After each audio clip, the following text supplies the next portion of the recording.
With the warning signs already there for the mobile generation, long-term users like John Bryant may be just the first wave in a looming disaster.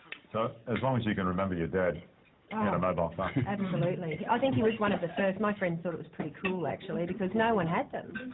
You want to sell an house, not so cool. Well, absolutely. Have a look at your head.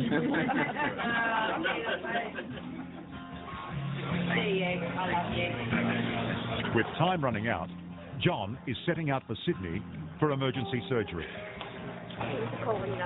He hopes Dr. Teo can buy him precious extra months with his family by removing his tumour. Good luck. I'm sure you won't need it. No, but you know. All the best, huh? Yeah, I'm strong, so you know. But, I've got a lot of trust in Teo too, you know. I'll be all right. Yeah. No, I can fight this one over. Yep. Yeah. It's very close. Yes. Yeah. I love you. I'm going to make a little opening in the brain right here. It's a 3-hour operation requiring pinpoint accuracy and very steady hands.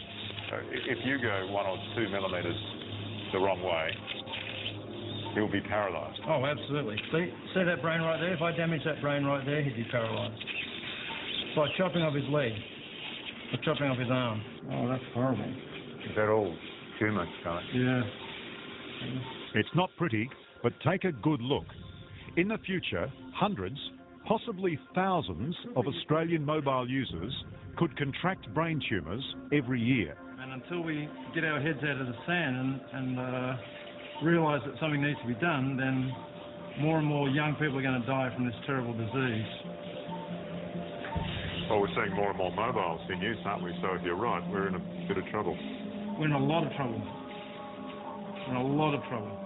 But not everyone agrees. Do you think there's any link between mobile phones and brain tumours? Not at all. Okay, so we're going to connect this in here. It's going to be up nice and tight, much like a phone would be when you're using it. Professor Rodney Croft disputes the latest mobile phone findings. He's heading a national research project into the effects of electromagnetic radiation on our brains. He admits the radiation does get in. So electromagnetic radiation is actually passing over the top and into my head now. Exactly, that's right. So the electromagnetic radiation from the phone is penetrating into your head. Not a lot of it, of course, but there certainly is some absorption by the brain and by the tissues around the head. But critically, Croft assures me the radiation is so low, I'm perfectly safe. And most of the scientific community agrees. So the mobile phone does make the brain heat up slightly? It does, about 0.1 of a degree centigrade. That's absolutely right. But that kind of level is not the kind of level which is normally needed in order to cause some sort of damage. People usually think so long as the brain doesn't increase by more than, say, 1 degree, we've got nothing to worry about. So they've got it wrong. Vinnie Carana's got it wrong. Charlie Teo's got it wrong. That's right. That's my opinion, yes. You think they've got it wrong? Yes. Try telling that to Brett Kelly, another of Charlie Teo's patients. I think this is what has killed me, or will kill me. Do you honestly believe mobile phones gave you that tumour? Without doubt. 100%.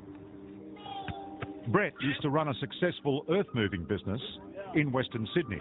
And just like John Bryant, his mobile was in constant use. So would it be safe to say 3 hours a day? Oh, yeah. Yeah. Okay, the next scan's going to be 2.5 minutes. Just keep trying to hold 30 still. 2 operations haven't been able to get rid of the tumour, but right now it's stable. Sadly, Brett knows it's only a matter of time before it starts spreading through his brain. How long do you think you've got? I think maybe 6, 7 years at my very, very best. That's not tumour there. Okay, it looks good. Look good. Once, brain tumours were a relatively rare cancer, but not anymore. And Charlie Teo's biggest worry is that their dramatic increase has coincided with a boom in mobile ownership. There is now a true exponential rise in the incidence of brain cancer. And so we have got to be responsible about all the potential causes of that and at least make the public aware of those potential causes. Well, that's my whole point. If you and your colleagues are right, there's going to be literally thousands of people who will be affected at some point down the track. Yes, absolutely. Now again, not everyone who's used mobile phones, because again, not everyone who smokes gets lung cancer. But we believe that a lot of people are going to be affected. Do you own a mobile phone?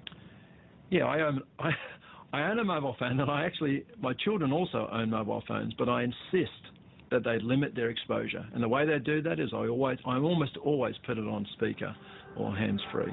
Hey, John, it's Charlie here. Surgery's gone very well. Good boy. Margaret, things have gone very well. It was wonderful. Yeah. Good, very good. He's moving already and doesn't appear to be paralysed. So. Yeah. It's just magic, isn't it, when you think that... A few days later, and John Bryant is up and about. For now, the surgery has worked. It hasn't saved his life.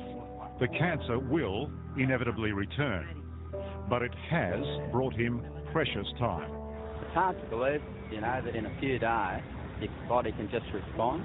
It is hard to believe. It is, and you just respond and you just feel totally different. Well, it's a good result for you, mate. Yeah. You can go home and give those grandkids a big hug, eh? I'll see you another day. Well done. Thanks, sir. Thank you.